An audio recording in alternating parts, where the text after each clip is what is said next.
Viewers welcome back to program. So हुण आपां तुहाडीਆਂ लिखतां share ਕਰਨ ਜਾ ਰਹੇ ਹਾਂ ਨਾਲ ਹੀ ਗੁਰਬਾਣੀ ਵਿਚਾਰਾਂ ਦੀ ਵੀ ਸਾਂਝ ਤੁਹਾਡੇ ਨਾਲ ਪਾਈ ਜਾਏਗੀ। ਸੋ ਅਸੀਂ ਚਾਹਾਂਗੇ ਕਿ ਤੁਸੀਂ ਨਾਲ ਇਸੇ ਤਰ੍ਹਾਂ ਹੀ ਬਣੇ ਰਹਿਣਾ। ਦੇਖਣ ਸੁਣਨੀਆਂ ਲਿਖਣ ਲਈ ਤੁਹਾਡਾ ਸਭ ਦਾ ਬਹੁਤ-ਬਹੁਤ ਸ਼ੁਕਰੀਆ ਜੀ। ਡਾਕਟਰ ਸਾਹਿਬ ਕੀ ਕਹਿਣਾ ਚਾਹੋਗੇ? ਦੇਖੋ, ਅਸੀਂ ਕੱਲ ਇਹ ਇਕਰਾਰ ਕੀਤਾ ਸੀ ਕਿ ਆਉਣ ਵਾਲੇ ਦਿਨਾਂ 'ਚ ਅਸੀਂ ਜਿਹੜਾ ਸਾਡਾ ਬੈਕਲੌਗ ਹੈ ਉਸ ਨੂੰ ਖਤਮ ਕਰਾਂਗੇ ਔਰ ਆਪਣੇ ਵਿਊਅਰਸ ਦੀਆਂ ਲਿਖਤਾਂ ਨੂੰ ਅਸੀਂ ਥਾਂ ਦੇਵਾਂਗੇ। ਆਉਣ ਵਾਲੇ ਦਿਨਾਂ 'ਚ ਵੀ ਮੇਰੀ ਕੋਸ਼ਿਸ਼ ਹੋਏਗੀ ਕਿ ਅਸੀਂ ਇੱਕ ਬੇਸ਼ੱਕ ਰੈਗੂਲਰ ਫੀਚਰ ਆਲਟਰਨੇਟ ਡੇ ਦੇ ਉੱਤੇ ਹੀ ਕਰੀਏ।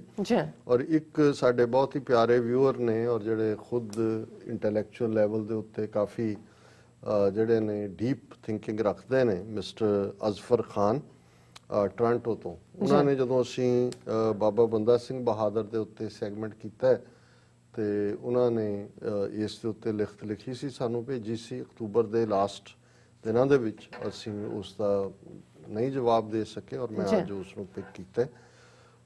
ਉਹਨਾਂ ਨੇ ਕਿਹਾ ਕਿ ਵੀ ਯੂਰ ਪ੍ਰੋਗਰਾਮ ਔਨ ਬੰਦਾ ਸਿੰਘ ਬਹਾਦਰ ਵਾਜ਼ ਐਕਸਲੈਂਟ।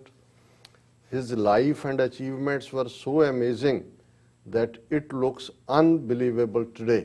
ਵੀ ਕਿੰਨੇ ਸ਼ਾਰਟ ਟਾਈਮ 'ਚ ਉਹਨਾਂ ਨੇ ਕੀ ਹਾਸਲ ਕੀਤਾ ਹੈ ਇਹ ਯਕੀਨ ਨਹੀਂ ਹੁੰਦਾ ਅੱਜ ਦੇ ਪੀਰੀਅਡ 'ਚ।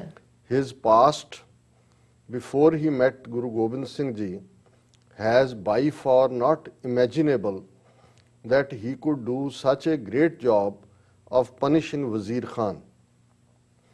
He was not even aware much of the real Sikh ideology। So I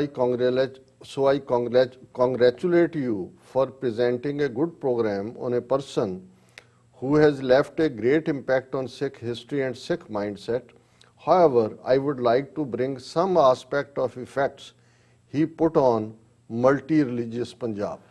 ਸੋ ਇਹਦੇ 'ਚ ਕਿਉਂਕਿ ਮੈਂ ਇਸ ਲਈ ਵੀ ਪੰਜਾਬੀ 'ਚ ਕਰਦਾ ਵੀ ਜਿਹੜੇ ਸਾਡੇ ਵਿਊਅਰ ਪੰਜਾਬ ਤੋਂ ਦੋਨੋਂ ਪਾਸਿਓਂ ਜਾਂ ਦੂਜੇ ਜਿਹੜੇ ਅੰਗਰੇਜ਼ੀ ਦੀ ਡੈਪਥ ਨੂੰ ਨਹੀਂ ਸਮਝਦੇ, ਵਰਕਿੰਗ ਨੌਲੇਜ ਤਾਂ ਅੱਜ ਕੱਲ੍ਹ ਹਰ ਇੱਕ ਦਾ ਹੀ ਹੁੰਦਾ ਬਹੁਤਿਆਂ ਦਾ, ਕਿ ਵੀ ਉਹਨਾਂ ਨੇ ਕਿਹਾ ਵੀ ਉਹਨਾਂ ਨੇ ਬਾਬਾ ਬੰਦਾ ਸਿੰਘ ਬਹਾਦਰ ਦੀ ਲਾਈਫ ਬੜੀ ਮਾਰਵਲਸ ਹੈ, ਖਾਸ ਤੌਰ 'ਤੇ ਕਿਵੇਂ ਜਿਹਦਾ ਪਿਛੋਕੜ ਸਿੱਖੀ ਦਾ ਨਹੀਂ ਸੀ ਲੇਕਿਨ ਗੁਰੂ ਗੋਬਿੰਦ ਸਿੰਘ ਸਾਹਿਬ ਦੇ ਨਾਲ ਮਿਲਣ ਤੋਂ ਬਾਅਦ ਉਹਦੇ 'ਚ ਕਿਵੇਂ ਚੇਂਜ ਹੋਈ ਔਰ ਕਿਵੇਂ ਉਸ ਨੇ ਜਿਹੜਾ ਸਿੱਖ ਹਿਸਟਰੀ ਦੇ ਉੱਤੇ ਔਰ ਸਿੱਖ ਜ਼ਹਿਨੀਅਤ ਮਾਨਸਿਕਤਾ ਦੇ ਉੱਤੇ ਆਪਣਾ ਅਸਰ ਛੱਡਿਆ।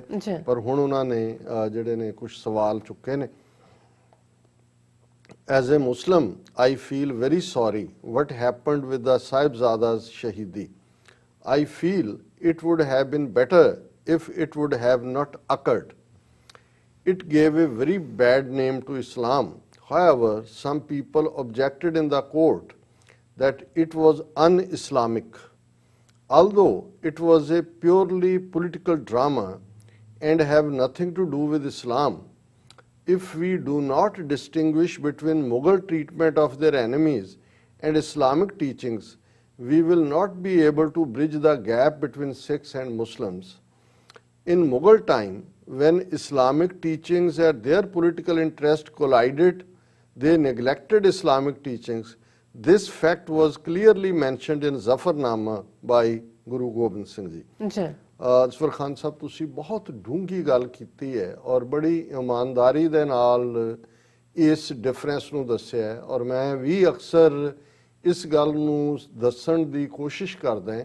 ਹਾਲਾਂਕਿ ਦੇਖੋ, ਜਦੋਂ ਲਗਭਗ ਇੱਕ ਸਦੀ ਹੌਸਟਿਲਿਟੀ ਦੀ ਰਹੀ ਹੋਏ, ਰੂਲਰ ਬੇਸ਼ੱਕ ਜਿਨ੍ਹਾਂ ਨੇ ਇਹ ਜ਼ੁਲਮ ਕੀਤੇ ਸਾਹਿਬਜ਼ਾਦਿਆਂ ਤੇ ਕੀਤਾ ਜਾਂ ਲੇਟਰ ਔਨ ਸਿੱਖਾਂ ਦੇ ਸਿਰਾਂ ਦੇ ਮੁੱਲ ਰੱਖੇ, ਉਹਨਾਂ ਨੇ ਆਪਣੇ ਭਰਾਵਾਂ, ਆਪਣੇ ਪਿਓ ਜਾਂ ਆਪਣਿਆਂ ਨੂੰ ਵੀ ਨਹੀਂ ਬਖਸ਼ਿਆ ਜਿਹੜੇ ਉਹਨਾਂ ਨੂੰ ਲੱਗਦੇ ਸੀ ਕਿ ਉਹਨਾਂ ਲਈ ਚੈਲੰਜ ਹੈ, ਬਾਗੀ ਜਿਨ੍ਹਾਂ ਨੂੰ ਕਰਾਰ ਦਿੱਤਾ ਜਾਂਦਾ ਸੀ। ਹੁਣ ਜਿਸ ਜਹਾਂਗੀਰ ਨੂੰ ਅਦਲ ਦਾ ਬਾਦਸ਼ਾਹ ਕਰਕੇ ਇੱਕ ਹਿੱਸਾ ਹਿਸਟਰੀ ਦਾ ਪ੍ਰੈਜ਼ੈਂਟ ਕਰਦਾ ਹੈ, ਉਹਨਾਂ ਨੂੰ ਉਹ ਭੁੱਲ ਜਾਂਦਾ ਹੈ ਕਿ ਵੀ ਉਹਨੇ ਆਪਣੇ ਪੁੱਤਰ ਦੇ ਨਾਲ ਹੀ ਕੀ ਸਲੂਕ ਕੀਤਾ, ਖੁਸਰੋ ਦੇ ਨਾਲ ਉਹਨੂੰ ਅੰਨੇ ਕਰਕੇ ਮਾਰਿਆ, ਉਹਨੂੰ ਅੰਨਾ ਕੀਤਾ ਗਿਆ। ਅਦਲ ਕਿੱਥੇ ਗਿਆ? ਬਾਕੀ ਤਾਂ ਛੱਡੋ ਕਿ ਵੀ ਗੁਰੂ ਅਰਜਨ ਸਾਹਿਬ ਦੀ ਸ਼ਹਾਦਤ ਉਹਦੇ ਹੱਥਾਂ 'ਚ ਹੁੰਦੀ ਹੈ ਜਾਂ ਹੋਰ ਰਾਜਕਾਜ ਕੀ ਹੈ। ਹੁਣ ਇਸੇ ਤਰ੍ਹਾਂ ਜਿਸ ਔਰੰਗਜ਼ੇਬ ਨੂੰ ਅੱਜ ਵੀ ਇੱਕ ਹਿੱਸਾ ਜਿਹੜਾ ਉਹ ਬਹੁਤ ਵੱਡੇ ਇੱਕ ਇਨਸਾਨ ਦੇ ਤੌਰ 'ਤੇ ਜਾਂ ਇੱਕ ਮੁਸਲਮਾਨ ਦੇ ਤੌਰ 'ਤੇ ਪ੍ਰੈਜ਼ੈਂਟ ਕਰਦੇ ਨੇ, ਤੁਸੀਂ ਉਸ ਪਾਰਟ ਨੂੰ ਜੇ ਪਾਸੇ ਰੱਖ ਕੇ ਦੇਖੋ ਵੀ ਆਪਣੇ ਪਿਓ ਨੂੰ ਕੈਦ 'ਚ ਰੱਖਣਾ, ਆਪਣੇ ਭਰਾਵਾਂ ਨੂੰ ਮਾਰਨਾ ਔਰ ਮਾਰਨਾ ਵੀ ਜਿਹੜਾ ਜੋ ਹਾਲ ਜਿਹੜਾ ਉਹਦਾ ਕੀਤਾ ਦਾਰਾ ਸ਼ਕੋ ਦਾ, ਔਰ ਬਾਕੀ ਕੀ ਹੈ ਫਿਰ ਉੱਥੇ ਤਾਂ ਕੋਈ ਮਜ਼ਹਬ ਦੀ ਗੱਲ ਨਹੀਂ ਆਉਂਦੀ, ਉਹ ਤਾਂ ਇੱਕ ਹਵਸ ਹੈ ਤਾਕਤ ਦੀ। ਜੀ ਤੁਸੀਂ ਤਾਕਤ ਹਥਿਆਣ ਦੇ ਲਈ ਵੀ ਜਦੋਂ ਹਥਿਆਰ ਲਈ ਹੈ ਉਹਨੂੰ ਜਿਹੜਾ ਅੱਗੋਂ ਰੱਖਣ ਦੇ ਲਈ ਵੀ ਕੀ ਨਹੀਂ ਕਰਦੇ, ਇਹ ਜ਼ਾਹਰ ਹੈ ਕਿ ਵੀ ਉੱਥੇ ਫਿਰ ਕੋਈ ਮਜ਼ਹਬ ਦਾ ਰੋਲ ਨਹੀਂ ਹੁੰਦਾ। ਪਰ ਕਿਉਂਕਿ ਜਿਹੜਾ ਇੱਕ ਲੋਕਾਂ ਦੀ ਕਲੈਕਟਿਵ ਸਾਈਕੀ ਹੁੰਦੀ ਹੈ, ਉਹਨਾਂ ਦੇ ਲਈ ਇਹ ਫਾਈਨਨੈਸ ਐਗਜ਼ਿਸਟ ਨਹੀਂ ਕਰਦੀ ਉਸ ਦੌਰ 'ਚ ਵੀ, ਔਰ ਬਾਅਦ 'ਚ ਵੈਸਟਡ ਇੰਟਰਸਟ ਨੂੰ ਇਸਤੇਮਾਲ ਕਰਦੇ ਨੇ। ਔਰ ਬਿਲਕੁਲ ਠੀਕ ਕਿਹਾ ਅਜ਼ਫਰ ਖਾਨ ਸਾਹਿਬ ਨੇ ਕਿ ਈਵਨ ਜਦੋਂ ਛੋਟੇ ਸਾਹਿਬਜ਼ਾਦੇ ਜਿਨ੍ਹਾਂ ਦੀ ਉਮਰ 7 ਤੇ 9 ਸਾਲ ਦੀ ਸੀ, ਜੀ ਉਹਨਾਂ ਨੂੰ ਸਰਹੰਦ ਦੀ ਕਚਹਿਰੀ ਦੇ ਵਿੱਚ ਪੇਸ਼ ਕੀਤਾ ਜਾਂਦਾ ਹੈ, ਔਰ ਜਿਹੜਾ ਇਸ ਦੇ ਉੱਤੇ ਡਿਬੇਟ ਹੋ ਰਹੀ ਹੈ ਕਿ ਭਾਈ ਇਹਨਾਂ ਨੂੰ ਕੀ ਸਜ਼ਾ ਦਿੱਤੀ ਜਾਏ। ਔਰ ਜਦੋਂ ਇਹ ਫਤਵਾ ਦੇਣ ਦੀ ਗੱਲ ਹੁੰਦੀ ਹੈ, ਸ਼ੇਰ ਮੁਹੰਮਦ ਖਾਨ ਜਿਹੜੇ ਮਲੇਰਕੋਟਲੇ ਦੇ ਨਵਾਬ ਸਨ, ਉਸ ਦਰਬਾਰ ਦੇ ਵਿੱਚ ਮੌਜੂਦ ਸੀ, ਉਹਨਾਂ ਨੇ ਚੈਲੰਜ ਕੀਤਾ। ਉਹਨਾਂ ਨੇ ਕਿਹਾ ਕਿ ਵੀ ਇਸਲਾਮ ਸ਼ੀਰਖੋਰ ਬੱਚਿਆਂ ਨੂੰ ਜਿਹੜਾ ਜਿਨ੍ਹਾਂ ਦਾ ਕੋਈ ਗੁਨਾਹ ਨਹੀਂ ਹੈ ਸਜ਼ਾ ਦੇਣ ਦਾ ਜਿਹੜਾ ਇਸਲਾਮ ਨਹੀਂ ਇਸ ਦੀ ਆਗਿਆ ਦਿੰਦਾ। ਉਹਨਾਂ ਨੇ ਕਿਹਾ ਵੀ ਉਹਨਾਂ ਦੇ ਪਿਤਾ ਬਾਗੀ ਨੇ ਗੁਰੂ ਗੋਬਿੰਦ ਸਿੰਘ, ਤੁਸੀਂ ਉਹਨਾਂ ਦੇ ਖਿਲਾਫ, ਮੇਰਾ ਭਰਾ ਵੀ ਮਾਰਿਆ ਗਿਆ ਚਮਕੌਰ ਦੀ ਜੰਗ 'ਚ ਲੜਦਾ, ਮੈਨੂੰ ਕਮਾਂਡ ਦਿਓ, ਮੈਂ ਲੀਡ ਕਰਾਂਗਾ, ਜਾਵਾਂਗਾ। ਲੇਕਿਨ ਇਹਨਾਂ ਬੱਚਿਆਂ ਦਾ ਸਿਰਫ ਇਹ ਕਸੂਰ ਹੈ ਵੀ ਇਹ ਗੁਰੂ ਗੋਬਿੰਦ ਸਿੰਘ ਦੇ ਬੱਚੇ ਨੇ, ਔਰ ਤੁਸੀਂ ਉਹਨਾਂ ਨੂੰ ਸਜ਼ਾਏ ਮੌਤ ਦੇ ਰਹੇ ਹੋ ਇਸ ਅੰਦਾਜ਼ ਦੇ ਵਿੱਚ। ਔਰ ਉਹ ਜਿਹਨੂੰ ਅਸੀਂ ਕਹਿੰਦੇ ਹਾਂ ਹਾਂ ਦਾ ਨਾਰਾ ਮਾਰਿਆ। ਲੇਕਿਨ ਅਲਟੀਮੇਟਲੀ ਉਸ ਕਿਸਮ ਦੇ ਲੋਕ ਹੁੰਦੇ ਨੇ, ਔਰ ਅਸੀਂ ਦੇਖਦੇ ਹਾਂ ਕਿ ਉਹ ਸੁੱਚਾ ਨੰਦ ਜਿਹੜਾ ਉਹਦਾ ਵਜ਼ੀਰ ਹੈ, ਉਹ ਕਨਵਿੰਸ ਕਰਦਾ ਕਿ ਜੀ ਸੱਪਾਂ ਦੇ ਬੱਚੇ ਸੱਪ ਹੁੰਦੇ ਨੇ, ਇੱਕ ਗੁਰੂ ਗੋਬਿੰਦ ਸਿੰਘ ਤੁਹਾਡੇ ਤੋਂ ਕਾਬੂ ਨਹੀਂ ਹੋ ਰਿਹਾ, ਇਹ ਕੱਲਾ ਕੱਲਾ ਗੁਰੂ ਗੋਬਿੰਦ ਸਿੰਘ ਹੈ। ਸੋ ਉਹਨਾਂ ਨੇ ਬਿਲਕੁਲ ਠੀਕ ਕਿਹਾ, ਔਰ ਅਸੀਂ ਇਸ ਨੂੰ ਸਮਝਦੇ ਹਾਂ ਵੀ ਇੱਕ ਪਾਸੇ ਮੁਗਲਿਆ ਸਲਤਨਤ ਦੇ ਬੇਇਨਸਾਫੀ ਵਾਲੇ ਫੈਸਲੇ ਨੇ ਬਿਲਕੁਲ, ਔਰ ਦੂਸਰੇ ਪਾਸੇ ਇਸਲਾਮ ਦੀਆਂ ਟੀਚਿੰਗਸ ਨੇ, ਇਹਨਾਂ ਨੂੰ ਡਿਸਟਿੰਗੁਇਸ਼ ਕਰਨਾ ਚਾਹੀਦਾ। ਔਰ ਮੈਂ ਸਮਝਦਾ ਵੀ ਅੱਜ ਸਿੱਖਾਂ ਦਾ ਇੱਕ ਵੱਡਾ ਹਿੱਸਾ ਇਸ ਗੱਲ ਨੂੰ ਸਮਝਦਾ ਹੈ, ਕਿਉਂਕਿ ਜੋ ਕੁਝ ਅਸੀਂ ਅੱਜ 72-73 ਸਾਲ ਤੋਂ ਇਹਨਾਂ ਦੇ ਰਾਜ 'ਚ ਦੇਖਿਆ, ਸਾਡੇ ਇੱਕ ਤਬਕੇ ਨੇ ਖਾਸ ਤੌਰ ਤੇ, ਜਿਵੇਂ ਇਹਨਾਂ ਨੇ ਇੱਕ ਤੋਂ ਬਾਅਦ ਇੱਕ ਨਸਲਕੁਸ਼ੀ ਕੀਤੀ ਹੈ, ਜਿਨ੍ਹਾਂ ਦੇ ਦਿਮਾਗ ਪਹਿਲਾਂ ਐਂਟਾਈ ਇਸਲਾਮਿਕ ਵੀ ਹੋਣਗੇ, ਉਹ ਹੁਣ ਜ਼ਰੂਰ ਸਾਫ਼ ਹੋ ਗਏ ਨੇ ਕਿ ਭਾਈ ਇਹ ਜਿਹੜੇ ਤਾਕਤਾਂ ਜਿਹੜੀਆਂ ਰਾਜ ਦੇ ਉੱਤੇ ਬੈਠਦੀਆਂ ਨੇ ਇਹ ਕੀ ਨਹੀਂ ਕਰਦੀਆਂ। ਫਿਰ ਦੂਸਰਾ ਨੁਕਤਾ ਉਹਨਾਂ ਨੇ ਕਿਹਾ ਕਿ you mentioned the land reform done by Baba Banda Singh Bahadur is a Sikhi attribute, but it is difficult for me to understand. It was a very smart decision by him and gave a boost to his army. I am not aware of any such teachings of the Guru, as I don't have enough knowledge of it. It's not also evident in Sikh Raj of Ranjit Singh. Please enlighten us on this. ਉਹਨਾਂ ਨੇ ਕਿਹਾ ਵੀ ਜਿਹੜਾ ਤੁਸੀਂ ਕਿਹਾ ਹੈ ਕਿ ਵੀ ਬੰਦਾ ਸਿੰਘ ਬਹਾਦਰ ਨੇ ਲੈਂਡ ਰਿਫਾਰਮ ਕੀਤੇ, ਵੀ ਇਹ ਸਿੱਖੀ ਦਾ ਇੱਕ ਹੈ ਬੇਸਿਕ ਟ੍ਰੇਟ, ਔਰ ਉਹਨਾਂ ਨੇ ਕਿਹਾ ਬੇਸ਼ੱਕ ਇਹ ਬਹੁਤ ਸਮਾਰਟ ਡਿਸੀਜਨ ਸੀ, ਇਸ ਨੇ ਉਹਨਾਂ ਦੀ ਫੌਜ ਦਾ ਵੀ ਜਿਹੜਾ ਮੋਰਲ ਅਪ ਕੀਤਾ ਹੈ, ਪਰ ਇਹਦੇ ਬਾਰੇ ਮੈਂ ਅਵੇਅਰ ਨਹੀਂ ਹੈ, ਨਾ ਹੀ ਇਹ ਰਣਜੀਤ ਸਿੰਘ ਦੇ ਰਾਜ ਵੇਲੇ ਜਿਹੜਾ ਹੈ ਕੁਛ ਇਹਦੇ 'ਚੋਂ ਐਵੀਡੈਂਟ ਹੁੰਦਾ। ਦੇਖੋ ਜਿਹੜਾ ਇਹ ਠੀਕ ਹੈ ਵੀ ਕਿਉਂਕਿ ਗੁਰੂ ਗ੍ਰੰਥ ਸਾਹਿਬ ਜਾਂ ਗੁਰੂ ਸਾਹਿਬਾਨ ਦੀਆਂ ਟੀਚਿੰਗਸ 'ਚ ਤੁਸੀਂ ਸਿੰਬਲ ਲੱਭਦੇ ਹੋ ਜਾਂ ਉਹਦੇ 'ਚੋਂ ਗਾਈਡਲਾਈਨਸ ਲੱਭਦੇ ਹੋ, ਜਿਵੇਂ ਜਸਟਿਸ ਹੋਣਾ, ਤਖਤ ਬਹਿ ਤਖਤੈ ਕੇ ਲਾਇਕ, ਤੁਸੀਂ ਕਹਿੰਦੇ ਵੀ ਉਹੀ ਹੱਕਦਾਰ ਜਿਹੜਾ ਹੈ ਉਹੀ ਬਹਿਣਾ ਚਾਹੀਦਾ ਹੈ, ਜਾਂ ਹੁਣ ਹੁਕਮ ਹੋਆ ਮਿਹਰਵਾਨ ਦਾ ਪੈ ਕੋਏ ਨਾ ਕਿਸੇ ਰੰਝਾਣ ਦਾ, ਸਭ ਸੁਖਾਲੀ ਉਠਿਆ ਹੋਆ ਹਲੇਮੀ ਰਾਜ ਜਿਓ, ਕਿ ਜਿੱਥੇ ਕੋਈ ਕਿਸੇ ਦੇ ਹੱਕ ਨਾ ਮਾਰੇ, ਜਿੱਥੇ ਹਰ ਇੱਕ ਦੇ ਨਾਲ ਜਸਟਿਸ ਹੋਏ, ਨਿਆਂ ਹੋਏ। ਔਰ ਜ਼ਾਹਰ ਹੈ ਕਿ ਇਹਦੇ 'ਚ ਕੋਈ ਇਹ ਸਪੈਸੀਫਿਕ ਨਹੀਂ ਹੈ ਕਿ ਵੀ ਲੈਂਡਲੈਸ ਨੂੰ ਲੈਂਡ ਦੇਣੀ ਹੈ, ਪਰ ਇਹਦੇ 'ਚ ਜੇ ਵੰਡ ਕੇ ਖਾਣਾ ਹੈ, ਔਰ ਉਸ ਸਿਸਟਮ ਨੂੰ ਜਿਹਨੂੰ ਬੰਦਾ ਸਿੰਘ ਬਹਾਦਰ ਨੇ, ਜ਼ਾਹਰ ਹੈ ਕਿ ਵੀ ਉਸ ਪੀਰੀਅਡ ਤੱਕ ਜਿਹੜਾ ਐਗਜ਼ਿਸਟਿੰਗ ਰਾਜ ਸੀ ਉਹਨੇ ਆਮ ਕਾਸ਼ਤਕਾਰਾਂ ਨੂੰ, ਕਿਉਂਕਿ ਵੱਡਾ ਕਿੱਤਾ ਤਾਂ ਕਾਸ਼ਤਕਾਰ ਸੀ, ਉਹਨਾਂ ਨੇ ਦੇਖਿਆ ਵੀ ਉਹ ਡਿਪਰਾਈਵਡ ਨੇ ਆਪਣੇ ਹੱਕਾਂ ਤੋਂ, ਔਰ ਇਹ ਬਹੁਤ ਵੱਡਾ ਲੈਂਡ ਰਿਫਾਰਮ ਸੀ। ਪਰ ਕੋਈ ਵੀ ਇਸ ਕਿਸਮ ਦਾ ਡਾਇਰੈਕਟ ਹੋ ਸਕਦਾ ਹੈ ਕਿ ਜਦੋਂ ਗੁਰੂ ਗੋਬਿੰਦ ਸਿੰਘ ਸਾਹਿਬ ਨੇ ਬੰਦਾ ਸਿੰਘ ਬਹਾਦਰ ਨੂੰ ਭੇਜਿਆ ਪੰਜਾਬ ਵਿੱਚ ਜਥੇਦਾਰ ਬਣਾ ਕੇ, ਇਹ ਉਹਨਾਂ ਨੇ ਉਹਨੂੰ ਡਾਇਰੈਕਟ ਕੀਤਾ ਹੋਇਆ, ਜਿਹਦਾ ਕੋਈ ਸਾਡੇ ਕੋਲ ਰਿਟਨ ਦੇ ਵਿੱਚ ਨਹੀਂ ਮਿਲਦਾ। ਲੇਕਿਨ ਇਹਦੇ 'ਚ ਕੋਈ ਦੋ ਰਾਵਾਂ ਨਹੀਂ ਨੇ ਕਿ ਬੰਦਾ ਸਿੰਘ ਬਹਾਦਰ ਨੇ tiller of the land is the owner of the land ਦੇ ਨਾਲ ਜਿਹੜੀ land reform much before French ਜਿਹੜਾ ਰੈਵੋਲੂਸ਼ਨ ਹੈ ਜੀ ਇਸ ਦੀ ਸ਼ੁਰੂਆਤ ਕੀਤੀ। ਬਿਲਕੁਲ। ਫਿਰ ਤੀਸਰਾ ਨੁਕਤਾ ਉਹਨਾਂ ਦਾ ਕਿ after capturing Sirhind, a town of great fame and as famous as Lahore, Banda Singh Bahadur divided the town in sectors and ordered different missiles to completely destroy each and every house of the town. So the whole town was completely destroyed. He killed Wazir Khan and Suchanand, which was quite justified. His act of destroying each house in Sarhand is seen as a savage act. ਉਹਦੇ 'ਚ ਉਹਨਾਂ ਨੇ ਕਿਹਾ ਕਿ ਵੀ ਇਹ ਆਂਦਾ ਹੈ ਕਿ ਬੰਦਾ ਸਿੰਘ ਬਹਾਦਰ ਨੇ ਸ਼ਹਿਰ ਨੂੰ ਅੱਡ-ਅੱਡ ਸੈਕਟਰਸ ਦੇ ਵਿੱਚ ਵੰਡਿਆ, ਮਿਸਲਾਂ ਨੂੰ ਜਿਹੜੇ ਉਹਨਾਂ ਨੇ ਕਿਹਾ ਡਿਫਰੈਂਟ ਮਿਸਲਸ ਨੂੰ ਦਿੱਤਾ ਹੈ। ਉਹਨਾਂ ਨੇ ਫਿਰ ਹਰ ਘਰ ਜਿਹੜਾ ਉਹ ਢਾਇਆ, ਹਰ ਸ਼ਹਿਰ ਉਹਨਾਂ ਨੇ ਕਿਹਾ ਜੀ ਵਜ਼ੀਰ ਖਾਨ ਜਾਂ ਸੁੱਚਾ ਨੰਦ ਨੂੰ ਸਜ਼ਾ ਦੇਣਾ ਠੀਕ ਹੈ, ਪਰ ਇਹ ਠੀਕ ਨਹੀਂ ਹੈ। ਮੈਂ ਅਜ਼ਫਰ ਖਾਨ ਸਾਹਿਬ ਤੁਹਾਨੂੰ ਕਰੈਕਟ ਕਰਨਾ ਚਾਹੁੰਦਾ ਕਿ ਉਸ ਵੇਲੇ ਨਾ ਤਾਂ ਮਿਸਲਾਂ ਸਨ ਤੇ ਨਾ ਹੀ ਇਹ ਜਿਹੜੀ ਕੰਪਲੀਟ ਡਿਸਟਰਕਸ਼ਨ ਦੀ ਗੱਲ ਹੈ ਇਹ ਬੰਦਾ ਸਿੰਘ ਬਹਾਦਰ ਦੇ ਵੇਲੇ ਹੋਈ। ਇਹ ਬੰਦਾ ਸਿੰਘ ਬਹਾਦਰ ਤੋਂ ਲਗਭਗ 50 ਸਾਲ ਬਾਅਦ ਜਦੋਂ ਅਸੀਂ ਜਿਹੜਾ 1766 ਦੇ ਨੇੜੇ ਤੇੜੇ ਦੇਖ, ਉਸ ਤੋਂ ਪਹਿਲਾਂ 1760 ਦੇ ਨੇੜੇ ਜਦੋਂ ਜ਼ੈਨ ਖਾਨ ਗਵਰਨਰ ਸੀ ਸਰਹੰਦ ਦਾ, ਉਦੋਂ ਇਹ ਟੋਟਲ ਡਿਸਟਰਕਸ਼ਨ ਵਾਲੀ ਗੱਲ ਵਾਪਰਦੀ ਔਰ ਉਦੋਂ ਹੀ ਮਿਸਲਾਂ ਸੀ, ਕਿਉਂਕਿ ਮਿਸਲਾਂ 1730 ਦੇ ਵਿੱਚ ਆਉਂਦੀਆਂ ਨੇ। ਬੰਦਾ ਸਿੰਘ ਬਹਾਦਰ ਦੇ ਵੇਲੇ ਸਰਹੰਦ ਨੂੰ ਡਿਸਟਰੋਏ ਨਹੀਂ ਸੀ ਕੀਤਾ ਗਿਆ। ਇਹ ਵੱਖਰੀ ਗੱਲ ਹੈ ਕਿ ਵੀ ਉਸ ਤੋਂ ਬਾਅਦ ਜਿਹੜਾ 50 ਸਾਲ ਬਾਅਦ ਜਿਹੜੀ ਡਿਸਟਰਕਸ਼ਨ ਹੈ ਜਾਂ ਗੁਰੂ ਮਾਰੀ ਸਰਹੰਦ ਦੇ ਥੱਲੇ, ਇਹ ਮਿਸਲ ਪੀਰੀਅਡ ਦੇ ਵਿੱਚ ਹੋਇਆ, ਜਦੋਂ ਕਿ ਬੰਦਾ ਸਿੰਘ ਬਹਾਦਰ ਦੇ ਵੇਲੇ ਸਰਹੰਦ ਨੂੰ ਜਿਹੜਾ ਉਹ ਸੈਕਟਰਾਂ 'ਚ ਵੰਡ ਕੇ ਜਾਂ ਮਿਸਲਾਂ ਤਾਂ ਹੈ ਹੀ ਨਹੀਂ ਸੀ, ਡਿਸਟਰੋਏ ਨਹੀਂ ਸੀ ਕੀਤਾ ਗਿਆ। ਫਿਰ ਅਖੀਰ 'ਚ ਉਹਨਾਂ ਨੇ ਕਿਹਾ it came in the psyche of the Sikhs that there is only one way and that is through sword.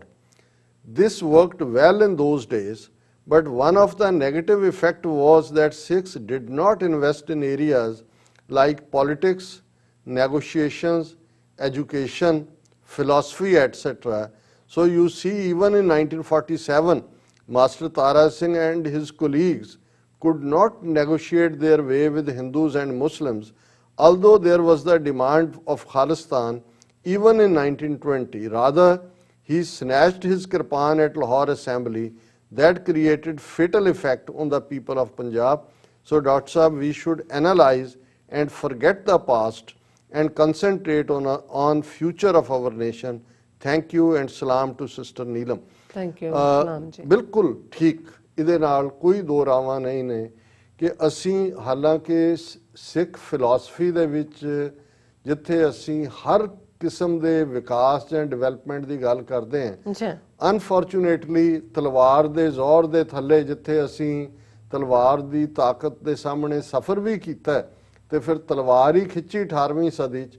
ਔਰ ਬੇਸ਼ੱਕ ਮਹਾਰਾਜਾ ਰਣਜੀਤ ਸਿੰਘ ਇੱਕ ਬਹੁਤ ਚੰਗੇ ਡਿਪਲੋਮੈਟ ਔਰ ਉਹਨਾਂ ਨੇ ਹਰ ਕਿਸਮ ਦੀ ਸਿਚੁਏਸ਼ਨ ਨੂੰ ਜਿਵੇਂ ਹੈਂਡਲ ਕੀਤਾ, ਲੇਕਿਨ ਕਿਤੇ ਨਾ ਕਿਤੇ ਜਿਹੜੀ ਗੱਲ ਇਹਨਾਂ ਨੇ ਕਹੀ ਹੈ ਖਾਨ ਸਾਹਿਬ ਨੇ ਕਿ ਸਾਡੀ ਫੇਲਿਅਰ ਹੈ ਕਿ ਅਸੀਂ ਇੰਟੈਲੈਕਚੁਅਲੀ ਔਰ ਪੋਲੀਟੀਕਲੀ ਨੈਗੋਸ਼ੀਏਸ਼ਨ ਡਾਇਲੋਗ ਉਸ ਦਾ ਵਿਕਾਸ ਹੀ ਹੋਇਆ, ਇਕੱਲੀ ਤਲਵਾਰ ਨਹੀਂ, ਐਮੋਸ਼ਨ।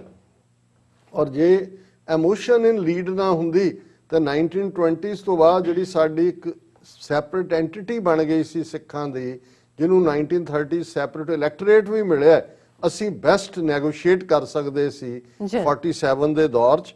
ਔਰ ਸ਼ਾਇਦ ਅੱਜ ਵੀ ਇਸ ਦੇ ਵਿੱਚ ਕੋਈ ਬਹੁਤਾ ਫਰਕ ਨਹੀਂ ਆਇਆ। ਅੱਜ ਵੀ ਅਸੀਂ ਆਪਣੀ ਬਹਾਦਰੀ ਦੀ ਗਾਥਾ ਤਾਂ ਸੁਣਾਵਾਂਗੇ ਕਿ ਭਾਈ ਅਸੀਂ ਇਹ ਫਤਹ ਕੀਤਾ, ਉਹ ਕੀਤਾ, ਜਾਂ ਅੱਜ ਵੀ ਜਿਹੜੇ ਉੱਥੇ ਬੈਠੇ ਰੈਂਟਾ ਸਿੱਖ ਨੇ ਉਹ ਫੌਜ ਦੇ ਜਾਂ ਦੂਜੇ ਗੁਣ ਗਾਇਨ ਕਰਦੇ ਨੇ। ਔਰ ਮੈਂ ਬਿਲਕੁਲ ਐਗਰੀ ਕਰਦਾ ਕਿ ਤਲਵਾਰ ਇੱਕ ਜ਼ਰੀਆ ਹੈ, ਲੇਕਿਨ ਵਕਤ ਦੇ ਨਾਲ ਜਦੋਂ ਅਸੀਂ ਈਵਨ ਗਿਆਨ ਦੀ ਤਲਵਾਰ ਦੀ ਗੱਲ ਕਰਦੇ ਹਾਂ, ਜਿਹਨੂੰ 10ਵੇਂ ਗੁਰੂ ਗੋਬਿੰਦ ਸਿੰਘ ਸਾਹਿਬ ਨੇ ਫਰਮਾਇਆ ਕਿ ਗਿਆਨੇ ਕੀ ਵੱਢਣੀ ਮਨੋ ਹਾਥ ਲੈ, ਕਾਤਰਤਾ ਕੁਤਵਾਰ ਬੁਹਾਰੇ, ਕਿ ਸੌਰਡ ਆਫ ਨੌਲੇਜ, ਜਿਹਦੇ ਨਾਲ ਤੁਸੀਂ ਅਗਿਆਨ ਜਾਂ ਇਗਨੋਰੈਂਸ ਨੂੰ ਕੱਟਦੇ ਹੋ।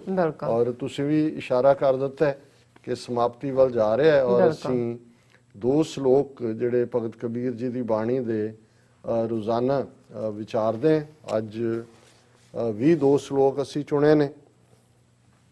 ਪਹਿਲਾ ਸ਼ਲੋਕ ਹੈ, ਕਬੀਰ ਮਨ ਪੰਖੀ ਭਇਓ ਉੱਡ ਉੱਡ ਦਹਿ ਦਿਸ ਜਾਏ, ਜੋ ਜੈਸੀ ਸੰਗਤ ਮਿਲੈ ਸੋ ਤੈਸੋ ਫਲ ਖਾਏ। ਜੀ ਮਨ ਦੀ ਹਾਲਤ ਕਿ ਜਿਵੇਂ ਪੰਛੀ ਬਰਡਸ ਅਸਮਾਨ ਦੇ ਵਿੱਚ ਕਦੇ ਇੱਕ ਪਾਸੇ ਕਦੇ ਦੂਜੇ ਪਾਸੇ ਇਵੇਂ ਉੱਡਦੇ ਨੇ, ਇਵੇਂ ਮਨ ਜਿਹੜਾ ਹੈ, ਕਬੀਰ ਮਨ ਪੰਖੀ ਭਇਓ ਉੱਡ ਉੱਡ ਦਹਿ ਦਿਸ ਜਾਏ। ਬਹੁਤ ਵਾਰੀ ਅਸੀਂ 4 ਡਾਇਰੈਕਸ਼ਨਸ ਕਹਿੰਦੇ ਆ, ਪਰ ਜੇ ਤੁਸੀਂ ਉਹਨਾਂ 'ਚ north East, north West, south East, south West ਕਰਕੇ ਕੁੱਲ ਮਿਲਾ ਕੇ 10 ਡਾਇਰੈਕਸ਼ਨਸ ਬਣਦੀਆਂ ਨੇ। ਜੀ ਸੋ ਕਬੀਰ ਸਾਹਿਬ ਕਹਿੰਦੇ ਨੇ ਕਿ ਭਾਈ ਇਹ ਮਨ ਉਵੇਂ ਹੀ 10 ਦਿਸ਼ਾਵਾਂ 'ਚ ਸਾਰੇ ਪਾਸੇ ਘੁੰਮਦਾ ਹੈ, ਜਿਵੇਂ ਅਸਮਾਨ ਦੇ ਵਿੱਚ ਪੰਛੀ ਹੈ। ਜੋ ਜੈਸੀ ਸੰਗਤ ਮਿਲੇ ਸੋ ਤੈਸੋ ਫਲ ਖਾਏ। ਹਾਂ, ਜੇ ਮਨ ਨੂੰ ਕਾਬੂ 'ਚ ਰੱਖਿਆ ਜਾਏ, ਚੰਗੀ ਸੰਗਤ ਮਿਲ ਜਾਏ, ਤੇ ਫਿਰ ਇਹੀ ਮਨ ਜਿਹੜਾ ਘੁੰਮਦਾ ਘਮਾਉਂਦਾ ਕਾਸੇ ਜੋਗਾ ਨਹੀਂ ਹੈ, ਜੀ ਉਹ ਫਲ ਦੇ ਸਕਦਾ ਹੈ ਜਿਹੜਾ ਤੁਹਾਡੇ ਅੰਦਰ ਟਿਕਾ ਔਰ ਤੁਹਾਡੇ ਅੰਦਰ ਆਨੰਦ ਪੈਦਾ ਕਰ ਸਕਦਾ ਹੈ। ਬਿਲਕੁਲ। ਔਰ ਉਹ ਕਿਹੜਾ ਫਲ ਹੈ, ਉਹ ਅਗਲੇ ਸ਼ਲੋਕ ਦੇ ਵਿੱਚ ਕਬੀਰ ਸਾਹਿਬ ਨੇ ਫਰਮਾਇਆ, ਕਬੀਰ ਜਾਕੋ ਖੋਜਤੇ ਪਾਇਓ, ਕਬੀਰ ਜਾਕੋ ਖੋਜਤੇ ਪਾਇਓ ਸੋਈ ਠੌਰ, ਸੋਈ ਫਿਰ ਕੈ ਤੂੰ ਭਇਆ, ਜਾਕੋ ਕਹਿਤਾ ਔਰ। ਜੀ ਪਹਿਲਾਂ ਤਾਂ ਉਹਨਾਂ ਨੇ ਭਟਕਣ ਦੀ ਗੱਲ ਕੀਤੀ ਕਿ 10 ਦਿਸ਼ਾਵਾਂ 'ਚ ਮਨ ਭਟਕ ਰਿਹਾ। ਬਿਲਕੁਲ। ਫਿਰ ਉਹਨਾਂ ਨੇ ਕਿਹਾ ਕਿ ਵੀ ਜਦੋਂ ਮੈਂ ਉਸ ਭਟਕਣ ਨੂੰ ਕਾਬੂ ਕੀਤਾ ਔਰ ਮੈਂ ਦੇਖਿਆ ਕਿ ਵੀ ਚਾਹਤ ਰੱਬ ਦੇ ਲਈ ਜਿਹੜੀ ਸੀ, ਇਹ ਰੱਬ ਕਿਤੇ ਬਾਹਰ ਤਾਂ ਨਹੀਂ ਸੀ। ਜਿਹੜਾ ਮੈਂ ਚੀਜ਼ ਲੱਭਦਾ ਸੀ, ਕਬੀਰ ਜਾਂ ਕੋ ਖੋਜ ਤੇ ਪਾਇਓ ਸੋਈ ਠੌਰ। ਠੌਰ ਹੁੰਦਾ ਟਿਕਾਣਾ, ਵੀ ਜਿਸ ਅੰਦਰ ਦੇ ਨਾਲ ਮੈਂ ਉਹਨੂੰ ਲੱਭ ਰਿਹਾ ਸੀ ਸਾਰੇ ਪਾਸੇ, ਉਹ ਤਾਂ ਉੱਥੇ ਹੀ ਬੈਠਾ ਹੈ। ਜੀ ਔਰ ਫਰਕ ਇੰਨਾ ਸੀ, ਸੋਈ ਫਿਰ ਕੈ ਤੂੰ ਭਇਆ, ਜਾਂ ਕੋ ਕਹਿਤਾ ਔਰ। ਵੀ ਇੱਕ ਪਾਸੇ ਜਿੱਥੇ ਮੈਂ ਮੇਰੀ ਸੀ ਤੇ ਉਹ ਹੋਰ ਸੀ, ਔਰ ਸੀ।